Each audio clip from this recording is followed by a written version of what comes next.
Welcome back to the 127 Fit podcast. Today's guest is a doctor of chiropractic and functional movement doc. Today's guest is Dr. Jesse Riley. Jesse, I want to welcome you to the 127 Fit podcast.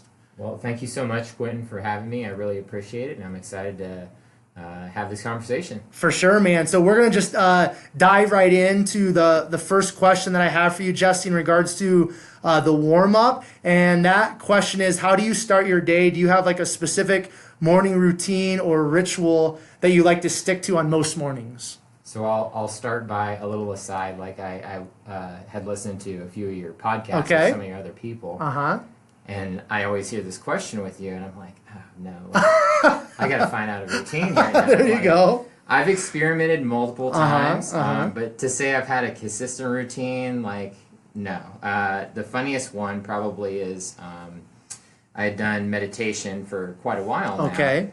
And I'd done it at different points in time of the day. And I had started, this has been a while back, trying to do it of a morning. Well, that completely turned into an extra 5 to 10 minutes of sleep. Right, okay. There you go. I threw that one out. Now kind of what I do is I change it up a little bit. So some days I'll do like either a jog or a run. On Tuesday mornings, typically what I'll do is I do a track session here locally in Golden with a lifelong performance group. Cool. Other than that, I will do a little bit of reading right before I start the morning and get ready for work. Awesome. All right, so the second question, Jesse, that I have for you is, and if you have more than one, please feel free to share, but do you have a favorite book or a book that you like to gift often? Yeah, that's actually a really good question. I would say probably my favorite book is actually an audio book that I listen to. It's called Verbal Judo by George Thompson and Jerry Jenkins. Okay. Essentially what it kind of encompasses is just ways to navigate around conversations that are, well, essentially negotiations. So between two parties and being able to assemble control of the situation and essentially try to get what you want out of a situation. Absolutely. The other one that I would say I'm currently reading is two of them. One's called Smart Baseball by Keith Law. Okay. He is an ESPN writer and also kind of like a stats geek for baseball. I'm really into like stats and metrics and using that kind of stuff. Another one that I am reading right now for just kind of what I do day to day is called A World of Hurt. It's Classifying Pain by Kulski and O'Connor. That one kind of fits more along the mold, again, of kind of what I do on a day to day. It just helps with learning more about the science of pain. Right. Cool. Now, I want to kind of go back to this, the first book that you mentioned, the Verbal Judo, is that correct? Yep. So, communication in life is everything, whether that's, business, whether that's relationship, what have you, communication is everything. But then also, once you kind of get into specific businesses, you kind of have to learn how to adjust that communication, like you said earlier, to kind of, and there's different ways of wording things, but again, it's essentially, especially when it comes to like sales or trying to convince maybe a client that they need to, practice some sort of movement to better their health or whatever, what have you. You've got to, there's this convincing, there's this sales, and so that communication changes. So just share a little bit about maybe how, Jesse, you've had to adjust your communication, because we all communicate in natural ways, right? We all have natural tendencies. We all have words that maybe we gain from our upbringing that we use. And as we get older and we step into the business world, or kind of quote unquote the real world, again, we have to make adjustments. So if you don't mind sharing, Jesse, just in your profession of being a chiropractor and working with clients and maybe groups and one-on-one, what are some of those maybe words or communication skills that you've had to change or adjust over the years? Another fantastic question, actually. I would say the biggest thing that I had learned early on to where I am now was when you come out of grad school, you're just so inundated with knowledge from books and stuff like that you lose sight of how to make analogies and personal connection. And so one of the things that I felt like within the first year of just going home and thinking that I stink at what I do and I'm terrible and, you know, all of these negative things. Right. I'm more about like, okay, well, what are you going to do about it, Jesse? And so you go home and you think like, okay, that situation didn't necessarily go the way that I would like it to do. If I had the same situation, because inevitably it's obviously going to happen again, is how would I have done that differently? And so how I've kind of meld how I practice today is all about like motivational conversation or terms, always constructive language, never anything that's going to instill fear or any negative language themselves, because you know we already get that everywhere else. So I would much rather be a place where someone's going to come to and feel powerful and motivated to want to make a change, as opposed to me saying, hey, you need to do X, Y, and Z. Right. Finding some way to get them to have that confidence and motivation themselves. Absolutely. Yeah. So for in order for you to be able to, you know, have this constructive language with your clients, you first of all had to change that self-talk within you. Is that fair to say? Is that correct? Absolutely. So just I mean, because you mentioned like, you know, going to college and when we're in college, you know, you're reading the books, you kind of you're gaining you know that the mental knowledge, you're getting all this information, but like you said, then you know you kind of step out into the real world, so to speak, and there sometimes is that disconnect with the actual people that you're going to try to take that knowledge and apply to their lives. So how did you personally, or what did that process kind of look like personally, Jesse, for you to first of all change the self-talk within you to be able to have that constructive language with your clients? Yeah.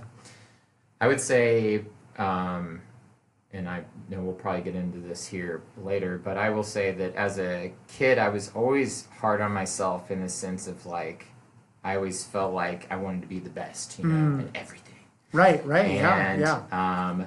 I would say probably when the reality honestly hit is when I went to college. Okay. And coming from a small town, I'm sure you can probably agree with this. Yep. Like, you know, it's a smaller amount of people, you know, you do really well in sports, you do well in school, and then you get out to the real world and you're like, holy cow, I'm not as great as what I thought I was. Yep, for sure. And so I remember sitting in, it was organic chemistry in college, and seeing the amount of people that were in my class and thinking like, ooh, I am not in Olney, Illinois anymore, and being very humbled quickly with that. Right. And so I would say it honestly probably started to hit its high point right around college, and then it's just kind of evolved from there. Right. So you know, just in regards to like the self-talk that you you know had to kind of change for yourself, did you just kind of naturally realize like, hey, like I've got to, you know, be more positive? Was it like, you know, affirmations, I am statements, like just kind of what were some of those things, some of those words or some of that internal language that you had to change? Because you mentioned like small town, it sounds like you're probably a pretty good athlete,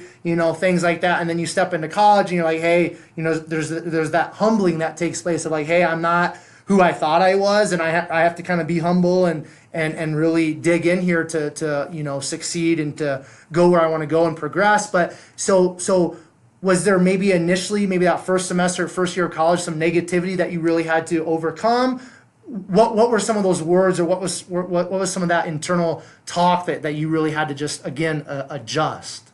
I would say it's probably more along the lines of I'm a very inquisitive individual. Okay. And so for me, like, you know, we'll just say the first test did not go well. Right.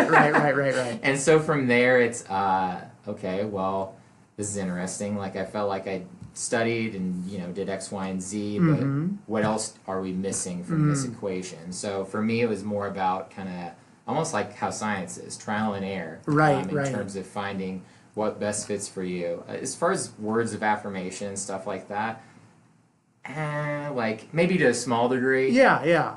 But I would say the biggest thing for me is just always saying, okay, what did I do well from this standpoint? What did I learn from it? What do I need to do more next time? Love that. Yeah. It's a problem solving, right? Exactly. Perfect. I love that. That's great. And I appreciate you sharing that, Jesse. So let's jump in here to the third question. Do you have a favorite quote or mantra? Yeah. One I've lived by for quite a while. It's from Abraham Lincoln, and he said, "Whatever you are, be a good one." And I've lived with that one for a while, and it kind of comes down to what we've talked about here in terms of, if you're going to be doing something that is following your passion or trying to change the life of others or help them inspire to change themselves, like, why would you want to be average at it? Like, absolutely. Pursue it to the nth degree. Another one that I've kind of started to find fit me pretty well too is from Herman Melville. He's the author of Moby Dick. Okay. He said, "It is better to fail in originality than to succeed in imitation." And so one of the big things now that I'm starting to kind of develop my own brand and stuff like that. I'm in the process of developing a website called Modern Day Chiro, and just kind of starting to present how I feel to the world. Is one of the biggest terms that I thought about was authenticity. And to me, like, you can get on Instagram and see tons of videos of X, Y, and Z, but when it comes down to it, is there a personality behind it, and do you feel comfortable that you put yourself into that situation? So I want to make sure that moving forward that I am always doing that. For sure. Awesome. All right, the final question is part of the warm-up here, Jesse.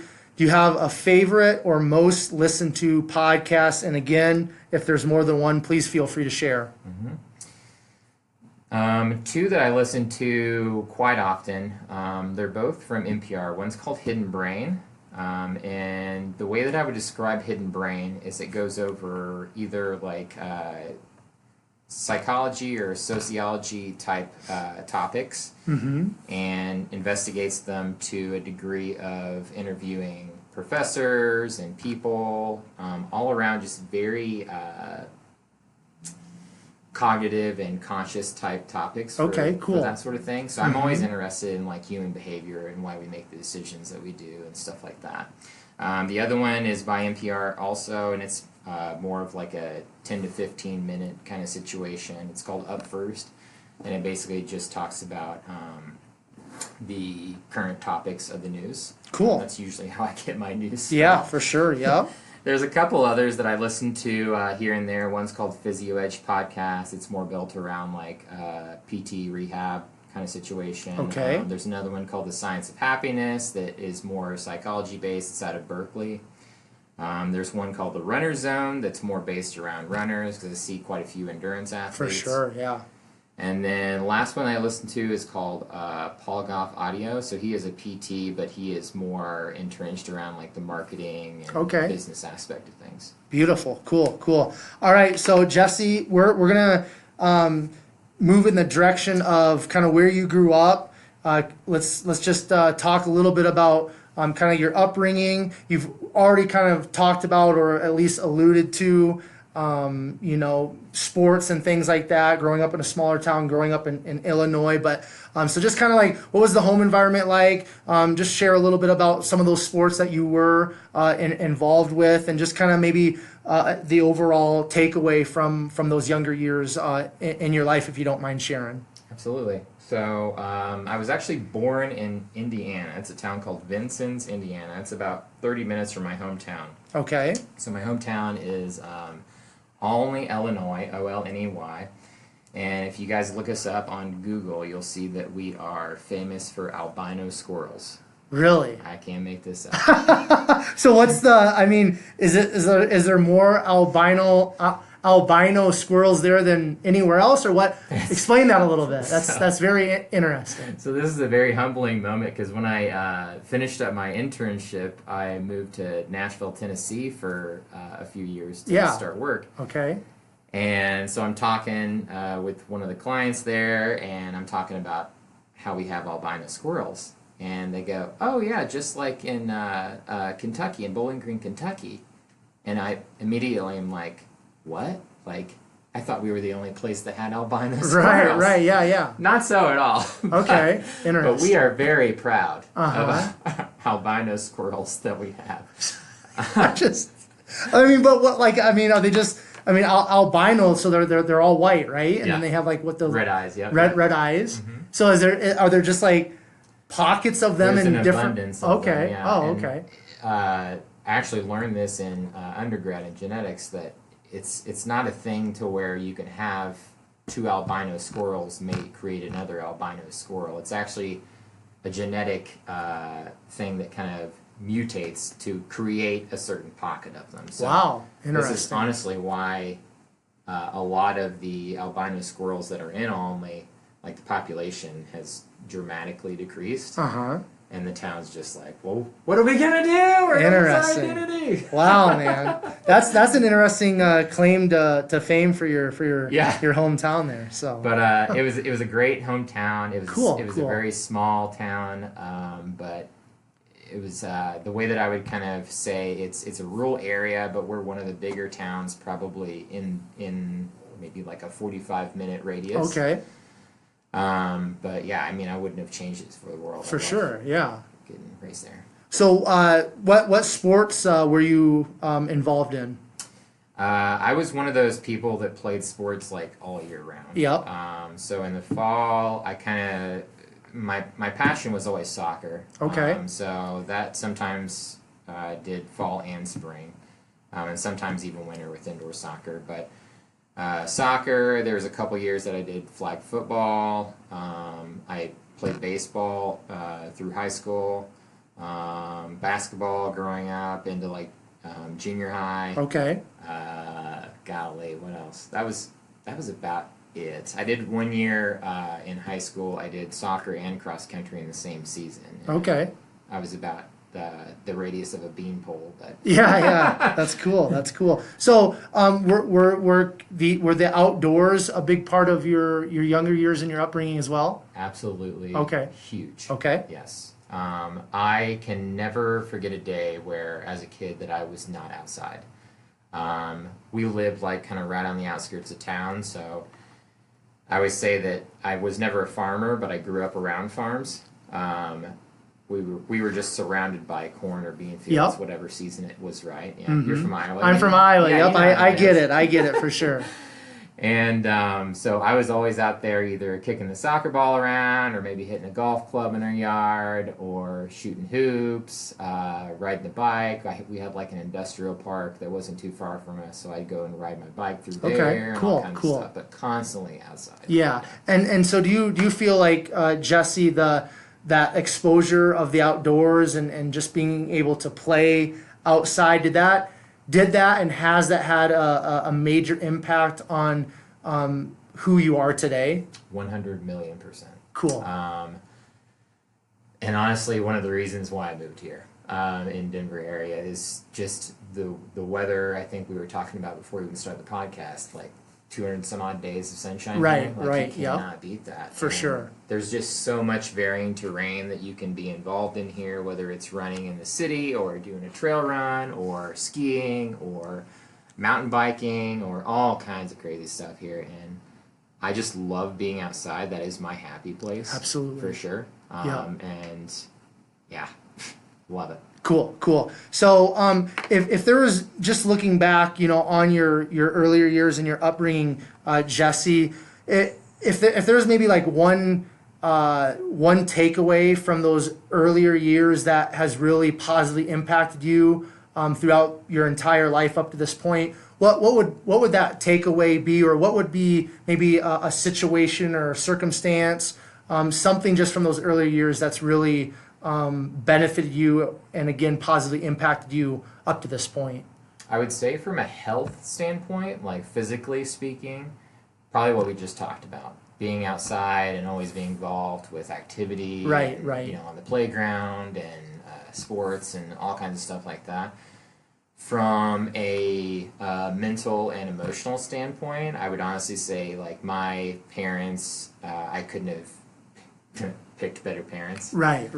They were always very much involved in what I was doing and helping me out, and I will never forget, like, starting from the early elementary years of school. I would walk off the bus and I'd walk down my gravel driveway, and I'd walk inside, and my grandma and my grandpa are sitting there waiting for me. I'm drinking a glass of grape Kool-Aid, talking to them a little bit, doing homework.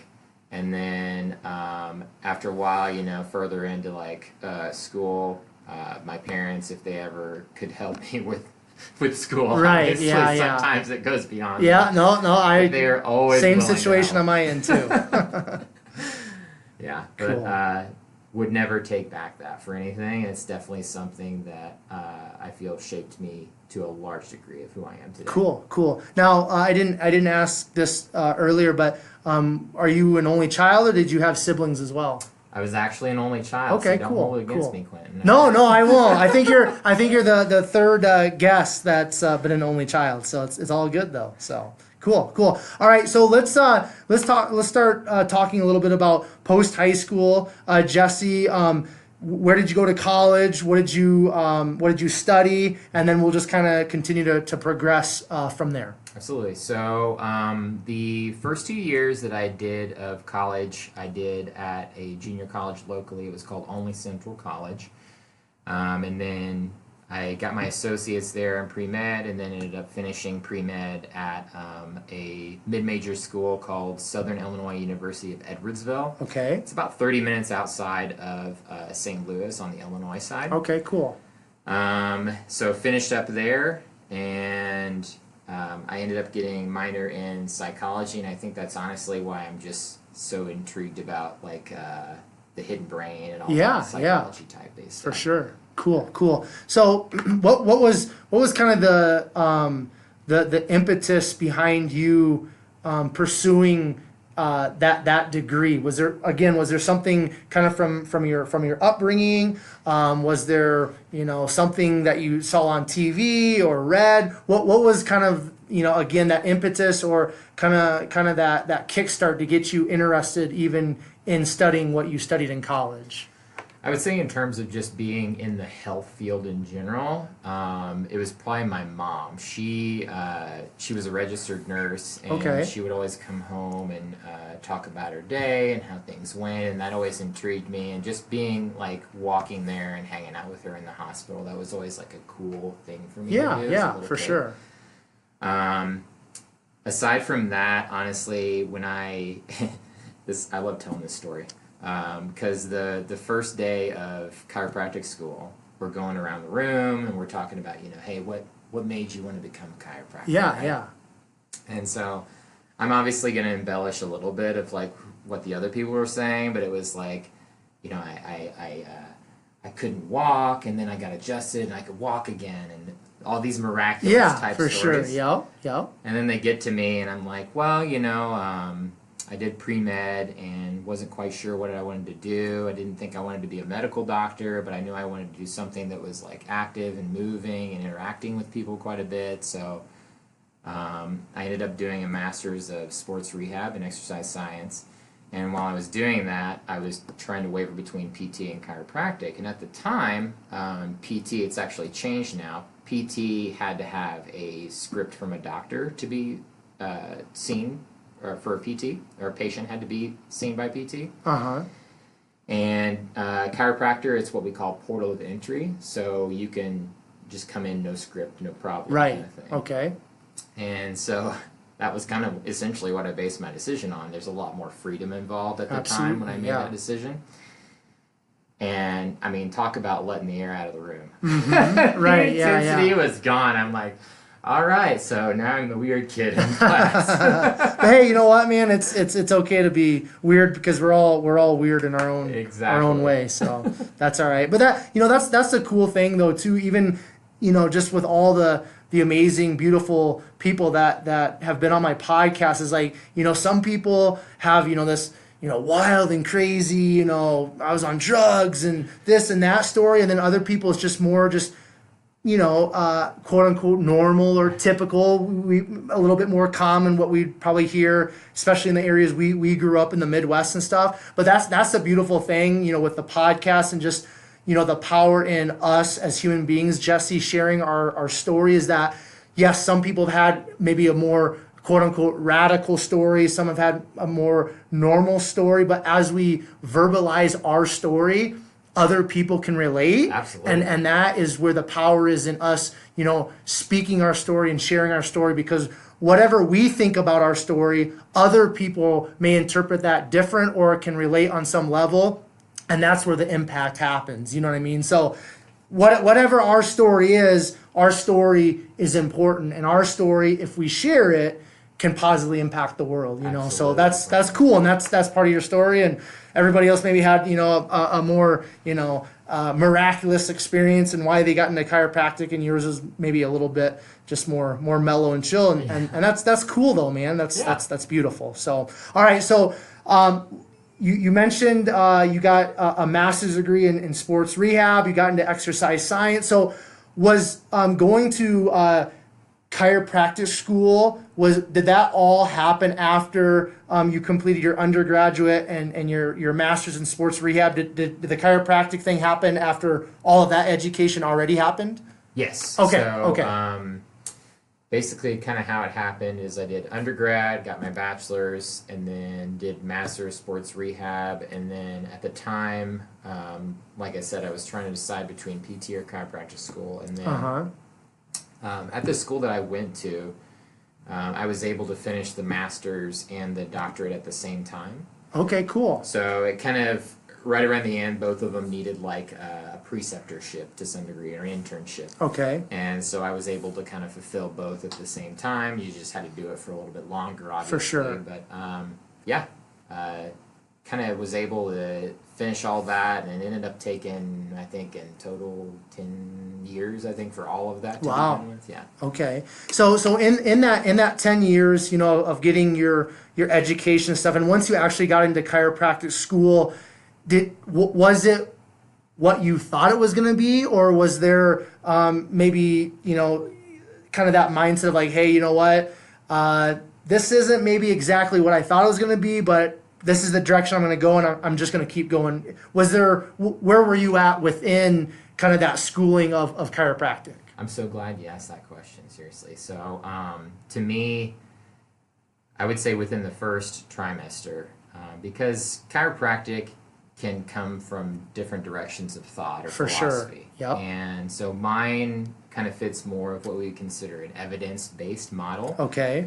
Meaning that whatever is happening in the research from like a scientific perspective is more along the lines of how I practice. And I would even say it's more even based now to what we call patient-centered care. Okay. Meaning that it's not going to be a specific protocol for a low back pain thing. It's going to be whoever walks through that door, I need to treat them specifically for them. Okay. And that may be, again, my language or the terms that I use. Or it may be, hey, this person, I know they're not going to be at the gym. Maybe I give them some more practical exercises they can do literally anywhere. Okay. But I would say it's always been, for me, kind of based around how they move and what do we need them to do in terms of movement to get them to where they need to be and meet whatever goals they have. For sure. So when I was in my first few years, or first trimester of school at chiropractic school, didn't align with that at all. Right. And of course you're thinking like, oh my gosh, did I make the right decision? This is a large investment. For sure, yeah. But again, for me, it was a constant conversation of like finding those types of people who think the way you do at that school, and then also encouraging yourself that hey, you can make this anything you want it to Absolutely. be. And so that's what I did. Perfect. All right, cool. Because I asked that because a lot of times in life, whether it's education, whether it's a career, job, relationship. I think a lot of times going into a lot of situations in our lives, we think something is going to be a certain way, for a variety of reasons. And once we kind of step into that, it's not what we wanted. It's not what we thought it was going to be. And we really honestly have two choices to make in that. Like, just say, hey, this isn't what I thought it was going to be. I'm going to cut ties. I'm out of here. Or you kind of put your head down and grind through it. And again, depending upon the situation, circumstances, all that, there's a lot that goes into those two choices that we have. But I feel like a lot of times in careers and education, Jesse, a lot of times people say, okay, I'm going to move in this direction. And even though it's not satisfying, it's not fulfilling, they just continue to move in that direction because I've got insurance. I've got, a steady paycheck. I've got different benefits, and, a lot of people remain stuck in that. And that's why I wanted you to share that, and that's why I asked that, because I've been in those situations in my life. Yeah. And I really love how you responded to that in that first trimester of chiropractic school. You said, hey, I can make this what I want it to be, and you continued on, and now as you come out and are practicing and starting to brand and market yourself more and things like that, it is working out. You know what I mean? Yeah. So there's going to be those times in life where we kind of have to have that self-reflection and really get honest with ourselves and real with ourselves, right, Jesse, and just say, hey, I can make this what I want it to be, or I can't, and sometimes we got to walk away. But so thank you for answering that and sharing that, and that's kind of the reasoning behind me asking that. You know what I mean? Because it's real, man. There's so many options, especially in our culture and our country, for us as Americans, and sometimes it can be overwhelming, and then we choose something, and it's like, this isn't what I wanted, but maybe it seems like it's not what you wanted. But again, just your attitude is a great example of like, hey, you can make it whatever you want. Exactly. So that's super cool. All right, now you just a minute ago you kind of touched on a little bit of how you look at a client when they step in. Is that fair to say that you take a holistic approach to each patient or each client that walks through your doors? Absolutely. Again, it kind of comes back to the term patient-centered care, where maybe that person, like, they walk in and they think they need me, but I'm not the right person for them. They need to go somewhere else. Or this is actually a really, really good example. This was either my first or my second year of working. And I'm sitting down with this lady.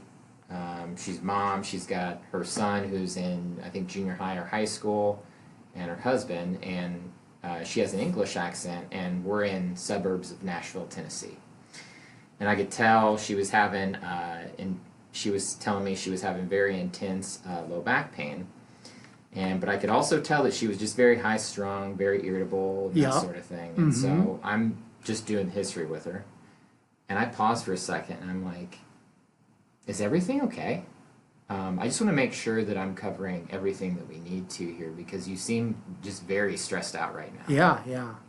And all of a sudden, and I don't want this to come across negatively, but I do have the connotation of making people very emotional in their visits a lot. Whether that's inducing crying or whatever it may be. But I like people to approach that, because some people are just afraid to approach that. Absolutely.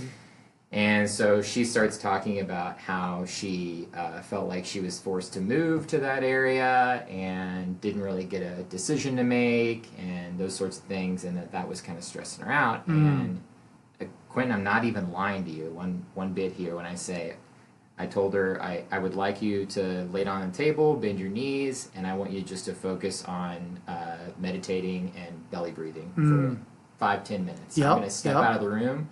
This is all your time. I come back in 10 minutes, and she is like the happiest person ever. 0 back pain. And I was like, okay, perfect. Well, if it ever comes back, let me know. For sure. And that was that. But I mean, that is to me the definition of what I consider patient-centered care. Like, that person just needed to get out of their head for a little bit and refocus to where they are and kind of just rationalize what's going on in their life and just calm down. Right. And it may be a complete opposite thing. Maybe that person just needs more rehab exercises, or maybe they're not compliant with their exercises. So finding a motivation inside them to see what is the point of why I'm doing this. It's always a puzzle for everybody, but I like that challenge. Absolutely, you do. Cool. Yeah. Cool. Okay, so I want to. We'll touch on some other topics here, but I want to just go all in right now with just the chiropractic stuff, because I personally, from a very young age, my parents took myself and my younger brother Brett to a chiropractor. So I've had I'm talking probably like 7-8 years old is probably the first time I went to a local chiropractor, back in Iowa and stuff. And so I've gone to a lot of chiropractors. I've had a wide array of chiropractic experiences. And when you're a kid with anything, you just kind of go along with the flow with whatever your parents recommend or wherever they take you in regards to a chiropractor, doctor, stuff like that. But as my bachelor's degree is in exercise science, as I had more chiropractic experiences, met different chiropractors, learning different things on my own educational level, there's a wide variety of personalities. There's a wide variety of practices. There's a wide variety of beliefs within that realm of chiropractic care. I listen to a lot of podcasts, fitness podcasts, and there's a lot of different opinions in regards to chiropractors and things like that. And to be truthful and honest, it's just like with anything else, whether it's teaching, whether it's a police officer, whether it's a doctor, chiropractors, whatever. It's like, hey, there's good, there's bad, there's stuff in between. But a lot of people within the fitness community that I've heard is like, a lot of people think chiropractic chiropractors are kind of just like, a lot of them are just whacks, just trying to get money. Yeah. Okay, so I just want you to explain, and you've already done a great job of talking about the patient-centered care, but if somebody, how can you find a quote-unquote good chiropractor or a reputable chiropractor outside of going to Google and looking at the reviews and comments? What should somebody look for in a chiropractor? That is another fantastic question. I would say the first thing is in terms of just being comfortable with that person. Okay. One thing for me that I honestly wish more people would do with me is, instead of just making first appointment right off the bat, maybe we meet for like a consultation for 20 minutes. Okay. And that can be completely free. Like, absolutely. No problem with me on that at all. But to me, like, if we don't vibe well, probably not the right fit then. For sure. Right? For sure. And that's okay. Like, not everybody's going to get along with everybody. Yep. The next thing I would say is they have to be a really good listener. And that takes time. Like, and when I say time, I mean committing the time with that person. So our first visit, for me personally, is an hour and a half. For a couple reasons. One, again, I am very much a listener. So during the history, I'm not just getting in depth about your pain and what you're coming in for. I'm also talking to you about your life. Can you fit stuff in if I gave you exercises? Is there external sources that you think might be manifesting this pain? Right. Or increasing this pain? Sleep, all those kinds of things. Also, just because of the time situation, I see, like I said, a lot of endurance athletes, so I'll take time to kind of put them on a treadmill and be able to see kind of analysis from that perspective. The other situation is, again, with persistent and chronic pain type patients, again, we have to take like a full spectrum look at all this stuff, because it may be much deeper than, hey, just my elbow hurts. Absolutely. The next thing I would say is you want to make sure that someone is giving you basically tips to guide you to your goal. So I would say more along the sense of being a guider instead of a fixer. Okay. That's one of the big things in my room is I have a billboard that essentially says that a more constructive mentality is guide me. A more destructive mentality is fix me. I don't feel like anyone should be more responsible for getting you past whatever you're going through than yourself. Love that. And I don't mean that in any type of derogatory way, but you can't put some onus on another person that isn't you. Absolutely. To fix your situation. I would say that those are probably the three pivotal ones. Cool. That's great. Now, so a lot of my personal chiropractic experiences is you walk in, they lay you down, they pop you, they crack you, and you walk out the door. And obviously you pay, usually before you walk out the door. But you know what I'm talking about. So, and it seems like for me personally, that's how a lot of chiropractic facilities, a lot of chiropractors practice.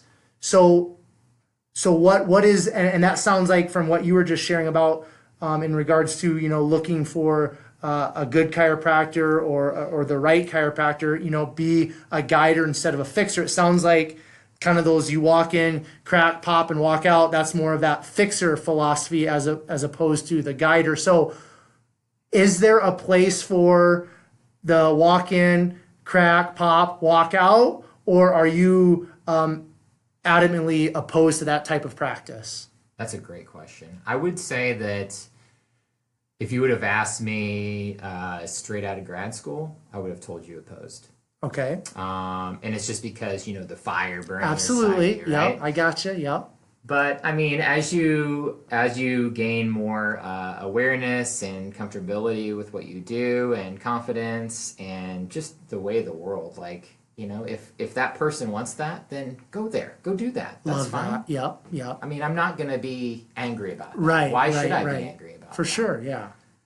Because if you feel like that is what is going to help you to get to where you need to go, by all means. Right. But that just means that we're probably not the best fit for sure. Yeah. And okay. It's okay. Cool. Now, what is something within the chiropractic world that fires you up, and in the sense of it really frustrates you when you have a patient or a client come in and say, hey, I was going to this individual or this chiropractic facility. This is kind of how they were treating me, and now they're coming to you, and maybe it's the same person or the same facility that's, having people come to you with these complaints. But what's something within the chiropractic world, Jesse, that gets you fired up in the sense of like, I am adamantly opposed to that type of practice or this, individual doing something like that? I would say probably the biggest thing that came to mind when you were starting to ask the question was kind of going back to what I was talking about before about language and the terms that you use. Okay, yeah.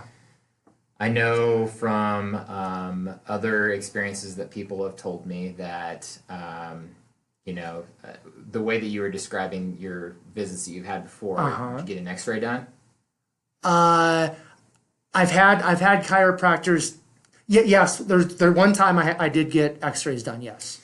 So typically, whenever that happens, is they use language like, degeneration of joints, and DJD, and holy cow, look how crooked this is, how are you standing? And obviously, like this, I don't want to put all of those people into that box, right?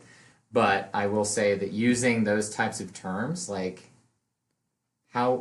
what confidence can you gain from that, right? Right, for sure. You're putting that person into a corner and minimizing them to such a small shape that are they ever going to have any confidence to push past this at all? I don't know. But that's the difference between the fixer and the guider, right? Right. Is the fixer is going to have more of that authoritative perspective. And so how does one do that? Well, you instill fear to some degree. And again, I'm not trying to minimize that sort of chiropractic because, again, like if that person feels like that is what is going to help them, then by all means go do that. But in my house, I am a person who is all about establishing self-confidence, self-efficacy, all of those things that is going to build that confidence and motivation for that person to help themselves. Absolutely. Yeah. Cool. So, man, so there's this quote that his name's Judah Smith. I was listening to him being interviewed on a podcast, and this is a quote I was sharing with some of my kids at my school and stuff, and it says, the quote from Judah Smith is, "Words create the culture we live in." And this is a theme from the get-go during our, kind of warm-up questions and conversation. This is a theme that's been very pervasive throughout our podcast conversation, Jesse, is language and words. 100%. And you've talked about, the verbal judo book, and we touched on this constructive language in the beginning and the personal connection, but I want to go back to this again, because again, that communication and more importantly, the way we communicate with other human beings is so very important and powerful. So I just, again, you just the way you're talking about how you want to kind of create this positive environment so that your clients and your patients can kind of, move in the direction of correcting some of the stuff that's going on in their lives themselves, kind of putting the onus on them more than you. So again, just like that practice of language, is that really for you and your chiropractic practice where everything starts, is the words that are coming out of your mouth with your clients and your patients? Absolutely. Right. One of the things for me, like every visit, whether it be the first visit or the follow-up visit or wherever it may be, is I always want to make sure that all of their questions are answered. Okay. And it started with, do you have any questions? And now it's shaped into, what questions can I answer for you? And it kind of comes down to, again, like you just said, how it's said. Because if you answer it, or if you ask it directly in terms of a yes/no, more likely than not it's going to be a no. They're not going to ask you. Right. That's not how I want to construct the culture. And so for me, it's about making sure that they look past the maybe minute amount of fear that they had to ask the question. There are no stupid questions at all, in my opinion. Correct.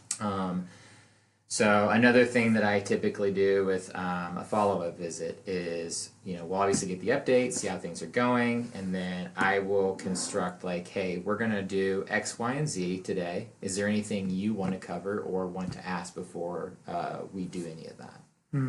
And so it's always about interacting with that person, just to let them know, like, hey, you have control of this situation too. Absolutely. Yeah.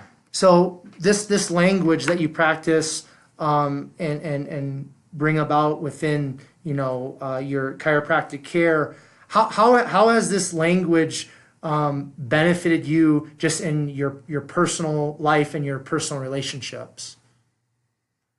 In terms of what we just talked about? Just in terms of like how you've adjusted your language and you're practicing it within chiropractic care and with your clients and things like that. So that constructive language, the language that you use with your patients and your clients, how have you seen that benefit you just kind of in your personal life, whether that's personal relationships or just kind of out in day-to-day life? Fantastic.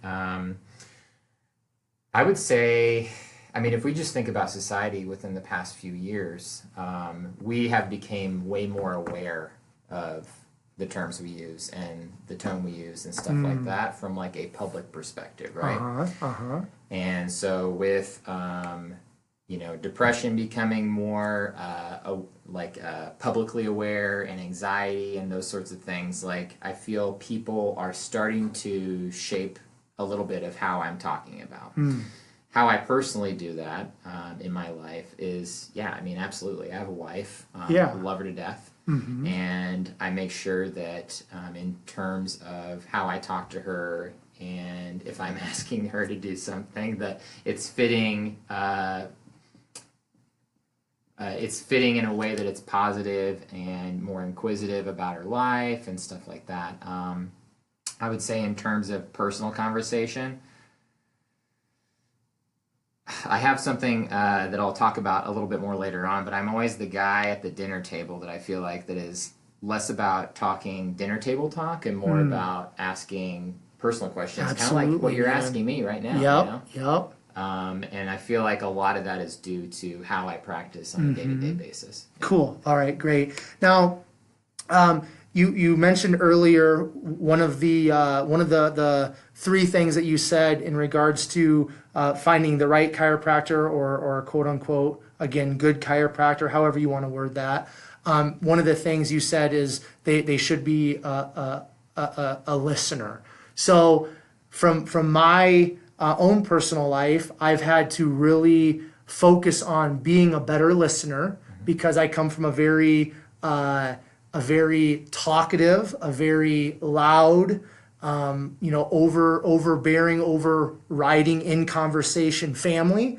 And so, if we get us all the varses together, we're going to be interrupting each other. We're going to be cutting each other off, and it's not from a negative standpoint, but that's just how we are. Yeah.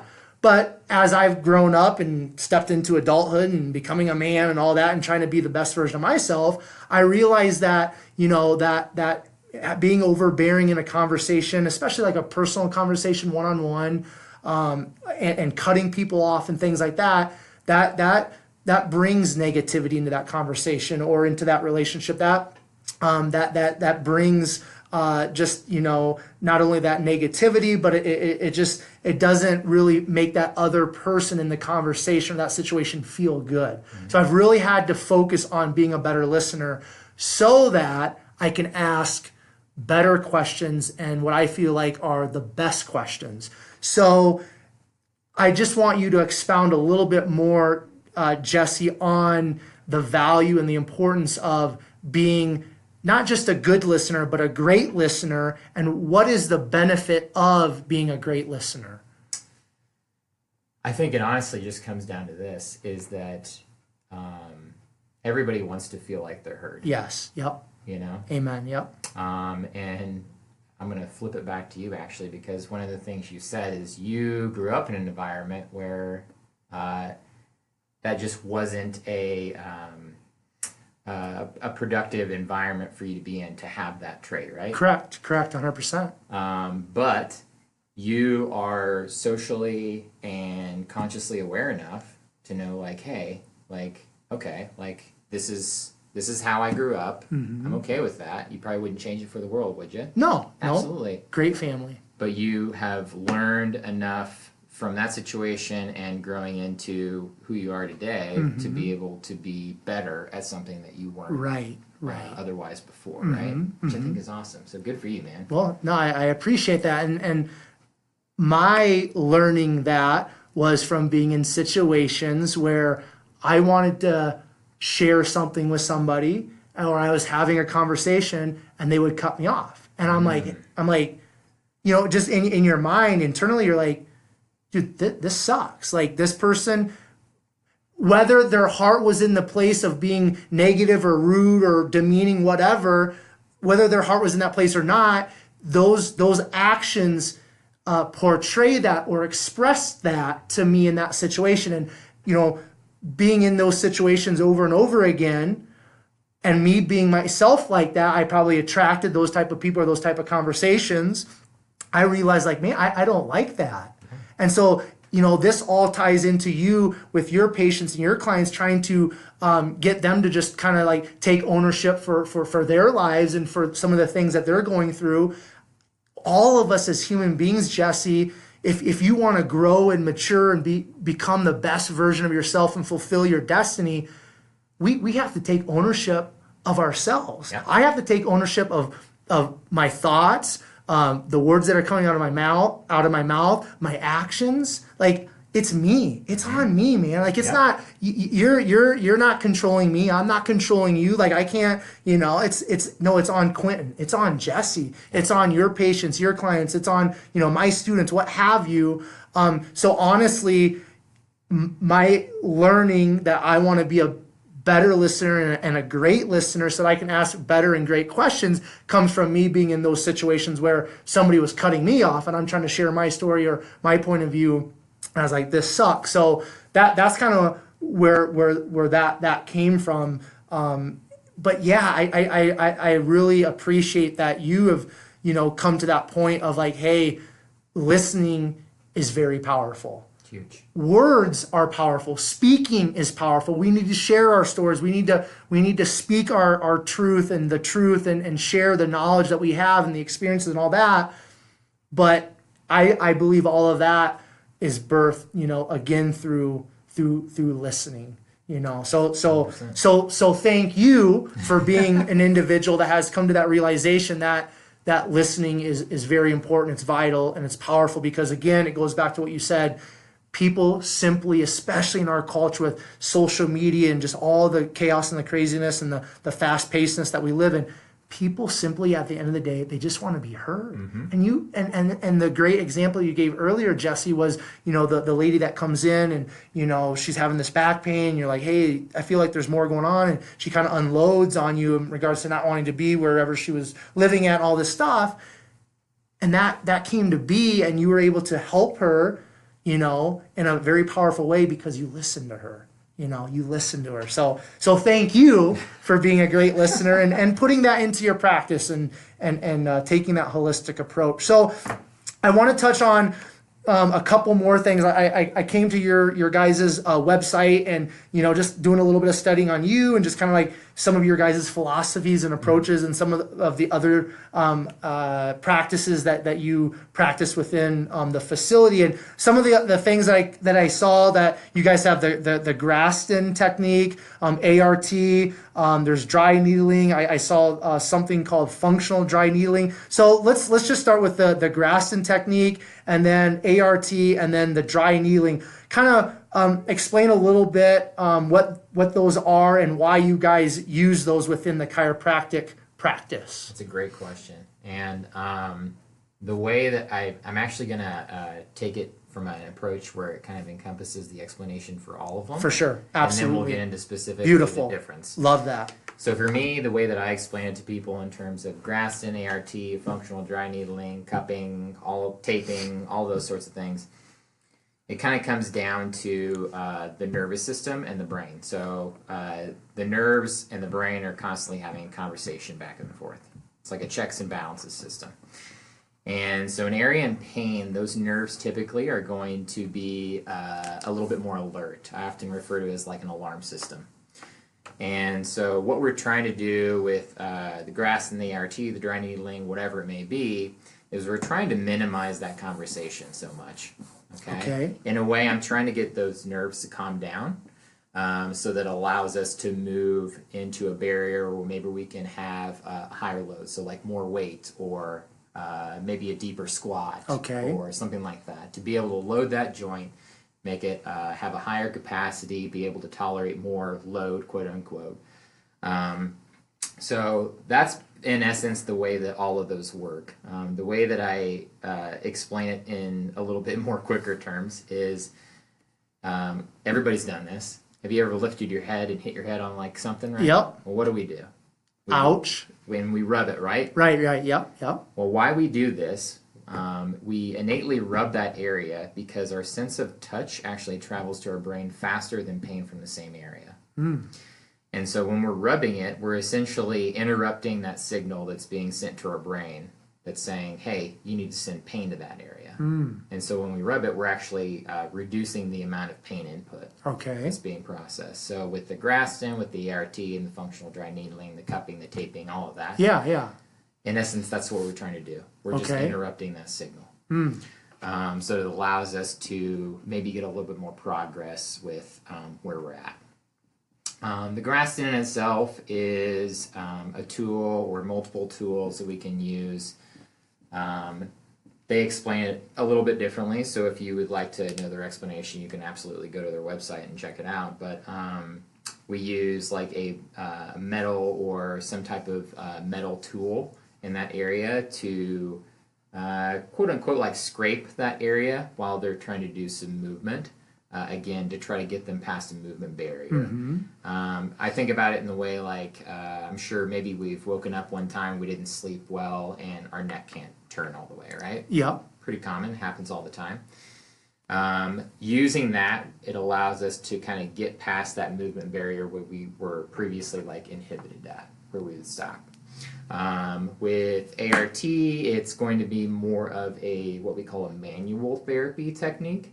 That just means that we're using our hands to provide input to the soft tissue or muscles that we're trying to get to, in essence, calm down, because the nerves are making them, again, kind of feel like they have to stay tight or locked up or whatever you want to call it. Right. Functional dry needling. In terms of that, all we're using is we use acupuncture style needles, so they're called a filiform style needle. That just means very tiny, so it's around the diameter of your hair. It actually doesn't even puncture the skin; it actually passes through. It's just that small. So we typically don't have much, blood or anything like that. It's not like a shot. Completely different. Right, okay. So we're using those needles, again, to, in essence, calm down the nervous system that allows us to be able to progress and load or whatever it may be that we're trying to achieve, again, for that person to get them to reach their goals. Okay, cool. Now, you mentioned earlier kind of, you're trying to kind of grow kind of like your own kind of just like your own thing, and you mentioned Modern Day Chiro. So what is kind of what's behind that terminology, and kind of what is your goal with Modern Day Chiro? That's perfect question. I would say honestly, a lot of what we've talked about is what I want the Modern Day Chiro to be, and the reason why I chose the name that I did is obviously, we've talked about how, there is a little bit of frustration with my job terminology and how it's so varied, and how, this type of chiropractor does this type of chiropractor does that. So for me, like, I think about it in terms of a fire. There's people that run away from the fire, and there's people that run towards the fire. For sure, yeah.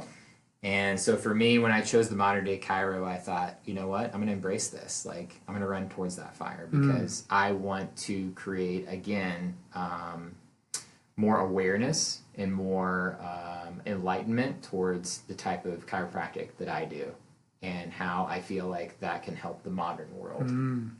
I just think about also in terms of just traditional and scientific philosophies, and how everything has evolved to a certain degree, and I want chiropractic to do the same. And so that's kind of my mission for that. Beautiful. To help, even if it's not just, of course it's going to make, maybe some chiropractors angry that I'm doing that way. That's good though, man, right? Well, also my argument is this, is I hope that I'm providing a backdrop for kids who are going to become chiropractors, or maybe already are chiropractors, that don't know how to do that. And now they have an outlet to be able to learn that from. Yeah.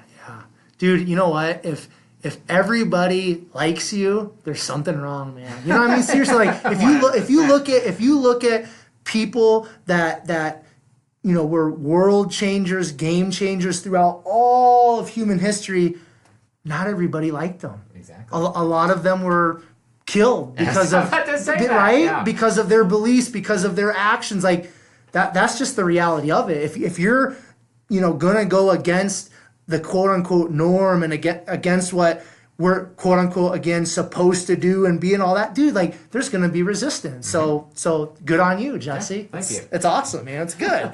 So I want to. And we've already been going for over an hour, which is it's just time flies, dude, when you're having great conversation. So that's beautiful, but I want to be respectful of your time and your Saturday and your family and stuff. So we'll start moving towards the end here. I want to touch on a few more things though, Jesse. So I want to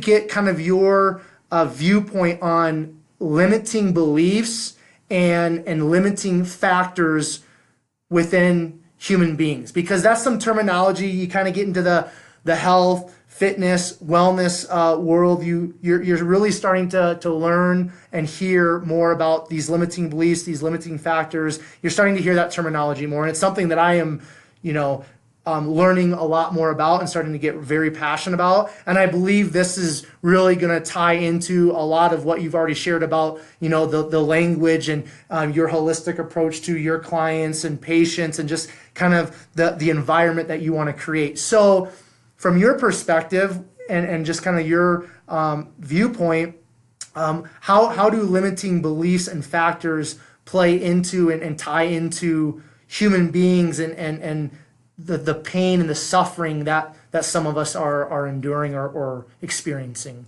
Another great question, man. I would say if we just think about pain as a general term, right? Pain is real. I mean, we can't argue that at all. But more than that, I think pain for a lot of people is scary because it's a relative unknown. And again, I'm speaking in general terms here. Correct. This doesn't have to be like, oh, my elbow hurts or I have low back pain. This is like, I'm afraid to do X because this might happen or whatever. Don't quote me on this, but I believe that I heard this on Hidden Brain, that we are the only species that can make inferences about things that we have not yet experienced. Okay? So it kind of comes down to a term that we call predictive processing. And I'm going to tie it back to kind of like low back pain. Yeah. So we as humans, if you just think about the media that is being put out with low back pain, the opioid crisis, and again, kind of the language and all these stuff that we've talked about already previously, people already have their opinion of what they're going to feel before they even feel it. Isn't that crazy? And so for me, I consider that almost like a limiting belief. One of the things that I felt like convinced me to pursue the way that I do is I had, it's always one of those college classes that you take as a blow off and it ends up just like blowing your mind, right? His name was Mr. Sainer. He's since passed away, but it was a music appreciation class, and the first day he comes in, he says, I don't want you to believe anything that I've said or am going to say. I want you to go out and I want you to find your own truth. You can use it as a foundation to start from, but for me, I've taken that and I've just basically tried to seek my own truth. And whether that's, of course you're going to fail quite a bit while doing that, but it's not allowing you to be limited either. Right. So I hope that I impart that to people that I interact with on a daily basis too. So what hit, and if you want to share more than one, that's absolutely cool. But what's maybe one limiting belief that you have had to overcome or break through personally, Jesse, in your lifetime? Man, that is hitting me right in the feels, dude. I would say probably comes down to success, honestly. I would say when I first started out in my career, there was a lot of resistance with people that I worked with. And I think it honestly kind of came down to I am a person who enjoys freedom for creativity and being able to express who I am and do what I do. And when you work for people who don't necessarily think that's the best quality, you get resistance, right? Absolutely. And so when you experience that through different jobs and avenues of that sort of thing, you start to get negative talk inside your head, right? Like, oh God, I'm never going to be successful. I'm never going to amount to anything, and all of those sorts of things. And so, honestly, moving out to Denver was probably one of the best things that I could have done to change that direction. Simply because we were having this conversation right before we started this podcast about just being in an environment where everyone is just so enamored of being active and pursuing their truth and that sort of thing. And I feel like, we obviously don't want the entire world to move to Denver, but it wouldn't be such a bad thing because the people here are awesome. Absolutely. And they inspire motivation to make change and do your thing. Cool. Yeah, I have an experience just from this past week that I'm not going to share at this time on the air just because it's a very personal thing, but a situation where, a a group of people wanted me to fit into kind of their mold of things, and I don't fit into that mold. Yep. And that's something that I've really had to work through myself personally, Jesse, is that, from a very young age, I've always felt, I mean, I don't know necessarily where it comes from, but there's always been this thing inside of me where it's like, I'm different, and I've always been different. I've always done things differently. And, as I've grown up, I'm like, I'm going to own this. I'm going to walk in that. I don't fit in the mold of everybody else and everything else, nor do I want to. But like you just said, when everybody's going to the right and you're going to the left, there can be criticism. There can be a lot of negativity thrown at you. There's a lot of, self-doubt that can creep in, and that negative self-talk and all that stuff. And it can be overwhelming. You know what I mean? And it can be very hard. But again, kind of going back to that beautiful story that you shared earlier about you being in chiropractic school and saying, hey, first trimester, this isn't, what I thought it was going to be, but you put your head down, you grinding through, and I'm going to make it what I want it to be. If we do that, in life, there's always light at the end of the tunnel. Exactly. And if we hold true to what we believe and what we believe we are and why we're here on this earth, like, that's, again, very impactful and powerful, and you will gain some of those people that were going to the left as you were going to the right. You will gain some of those people on the left, to start moving in your direction, and you will encourage them and build them up and inspire them and motivate them. So that's beautiful. Now, let me see here. I want to ask you. I think we got like 2 or 3 more questions, and then we're gonna get out of here. But for you personally, Jesse, what do you do to refresh or reset yourself? Ooh. I actually joke, but this is real.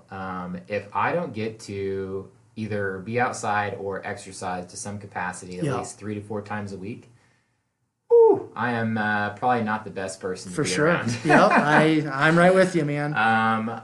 Another thing that I feel like for me, and this kind of goes to, it could not necessarily fit stereotypically in this sense, but I'm an only child, and I enjoy my alone time as well. For sure, yeah. So whether that, again, is exercising or going out on like a really long run, it comes in all kinds of different forms, but I have to have a little bit of that too. Mm-hmm. And that's why I love my wife. She is so supporting of that too. Mm-hmm. So thank you, Hillary Riley. Cool. About called her maiden name. Yeah, no, that's cool, and that ties into the question I was going to ask you next. I just want you to share a little bit about Hillary, your wife, and just the importance of her in your life, and the importance of just having that personal connection, that intimate connection with her, and how that has really positively impacted your life. Absolutely. Hillary, we met in Nashville about 4.5 years ago. And I immediately, like, sitting down with her at dinner, I can recall the entire situation. But it was just an extremely good conversation that I've never really been able to have with another person that I've been on a date with, right? Mm-hmm.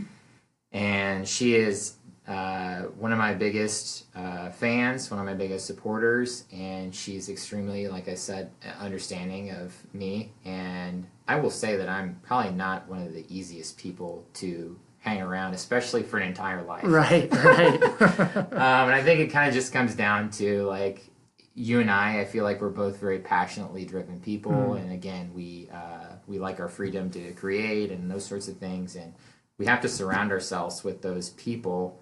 Much like we have to have a couple people that challenge us too. Mm-hmm. And it's not to say that she isn't challenging me, because she definitely is. Yeah. She, with some of the stuff that I've been doing with the Modern Day Chiro, I'll ask her input, and clearly, you're thinking a specific way, and then she tells you a different way, and you're like, oh, okay, that's not the answer I was looking for. Right. So I need to go back to the drawing board. But I welcome that. I want that, because it makes me have to think differently, right? Mm-hmm. Yeah. Absolutely. Cool. All right. the last question. All right. I promise. What lights you up, Jesse? What lights me up?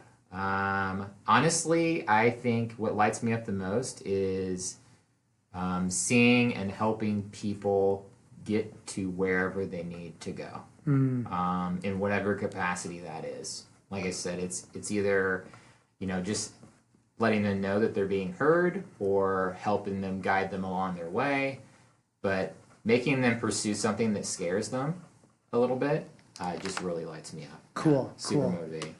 Beautiful. All right. So Jesse, thank you for taking time out of your beautiful, sunny Colorado Saturday to just share your story with myself and the 127 Fit podcast listeners. Just thank you. Your time is greatly appreciated. If somebody wants to find out more about you, if they want to find out more about Modern Day Chiro and the kind of the things that you have going on in your life, where can people follow you and find out more about you? Yeah, absolutely. So in the process of finishing up the website, which will be moderndaychiro.com, you can find me on Instagram. Is probably my biggest source of social media, which is at Doc Jesse Riley, DocJesseriLey. If you ever have any questions or if you want to hang out, Jesse Riley DC at Gmail, and reach out to me. And absolutely, I'll talk back to you. One of the things before we cut it quits here is I actually want to plug you for a little bit. And so when you reached out to me and you asked about doing the podcast, I just want to talk to the people. If you are a new listener or maybe you just don't know Quentin's passion, it's extremely amazing and heartfelt. One of the reasons I did this podcast is I was reading his mission statement that he sends me over in an email, and I'm like tearing up reading about like how passionate you are about what you do and how you help kids, especially kids that don't necessarily have like a figure that they can adapt their life from. And so I want to thank you for what you do. Absolutely, man. Thank you. No, that's cool. I'm full of passion, man. Yeah. You know what I mean? And I believe that, I believe in God, and I believe God has put passion within each and every one of us. Sometimes for some people it's hard to find that passion, but once you find that passion, it's that fuel to the fire that's just gonna spur us on. So right on. Yeah, it's cool, man. All right, so listeners, I just want to thank you once again for your listening ears, for tuning in to the 127 Fit podcast, hanging out today with Jesse and myself. As always, your time is so greatly appreciated. I'm so thankful that you guys are listening and that you guys are coming back week after week. If you would like to find out more information about my guests, if you would like to find out more information about myself and just some of the stuff that I've got going on in my personal life, you can find me on Instagram at 127fitness. My personal Instagram is at QVars. Facebook is at Quentin Vars. And if you guys would do a huge favor for me and please leave a 5-star rating and review and also subscribe to the podcast, that would be greatly appreciated. If you think you would be a great guest, or if you have a friend or an acquaintance that you think would be a great guest or guest for the 127 Fit podcast, you can email me or give the email out. And that email is 127fit@gmail.com. And another favor I have for you guys, as you find value in the episode or episodes that you are listening to on the 127 Fit podcast, if you would just share that specific episode or episodes that you're listening to, that you're finding that value in, on your Facebook and Instagram stories, that would be greatly appreciated. Again, the more people that find out about the 127 Fit podcast and listen, that's more people that are going to be positively impacted. And that's everything that this podcast is about, positively impacting those who listen. So as you share that episode or episodes on your Facebook and Instagram stories, please use the hashtag #BeSomeoneToFollow. And per the usual, I will leave you with Proverbs 24:10, which states, "If you faint in the day of adversity, your strength is small." This time, until next time, I will catch you guys later.